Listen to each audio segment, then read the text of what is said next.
Welcome to episode 3 of Fear the Walking Dead season 2. So let's jump in. So Nick is on a special mission, as we found out. I really liked this story arc throughout the episode. I thought it was really cool that he was on his solo mission. And, well, he's learning to be a survivor, pretty much. And that cool little bit where he lures the zombie into the tent was pretty sweet. And he's learning to use his kind of camouflage blood thing very, very well. So we see some post-apocalyptic flirting here, which was a pretty cool scene, and, well, it was showing that he's, well, still a teenager, and he wants to get his rocks off, despite there being zombies all around him, and sea all around him. Well, points for trying, lad. Being the complete melt he is, he just let everyone come on and take the boat. I really am bored of this character. He's an idiot and really just it's frustrating. But anyway, he was too focused on trying to get his dick wet. Pretty much. Staying on the third top 10 moment, we see this dude who is using a very weird hunting rifle, or shotgun I think it is, to overtake the boat. And he's pretty much pinpointed that, well, this kid's weak and he should have shot him.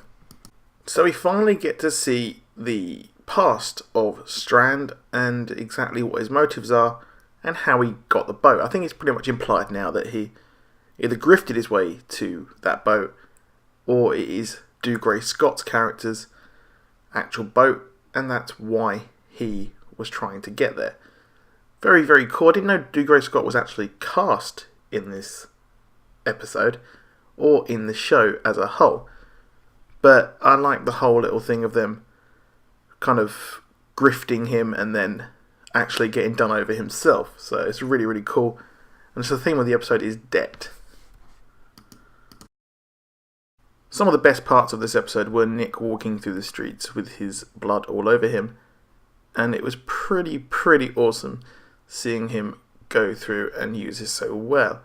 And actually meet with the people that we met in the flashback. We learn that the whole plan to get to Mexico was actually true, and there's a reason why for them to get there. And it is, well, it's interesting to see that it's not all a big ruse, just like Abraham's plan in The Walking Dead to get to Washington. So after some point, after being employed or being forced to employed, Strand and Tom have actually fallen in love and are seemingly a couple, if you take that holding hands that way. So gullible McGee is trying to save her own family by taking her as the hostage, but she seemingly is still pissed off that she has been used as a pawn for the boat to be stolen. Our next top moment I thought was a really cool back and forth between the mother here and the pregnant lady, of her trying to get a rise out of her by mentioning that her baby could be dead and turn into a zombie. Now, I'm not sure if that's actually been done in the show or the comic, to be honest, but it would be a very interesting thing to actually show, but I'm not sure they can show a zombie baby on TV. One thing I didn't get was the actual, really, why there was the radio playing really loud in the car, because wouldn't they want to not get actually noticed? Pretty stupid, I think. And it was an interesting way that the helper of Tom hasn't actually succumbed and realised the actual gravitas of the situation at hand, considering he is so invested in his car. And in the final top 10 moment, we find out that he is an absolute badass and a hell of a shot when he is actually going pretty fast on a Zodiac boat. So we have the boat taken back into the hands of our group while they search for Strand, and we have 2 of the group actually gone missing. I think they will be on the flotilla or possibly on one of their boats.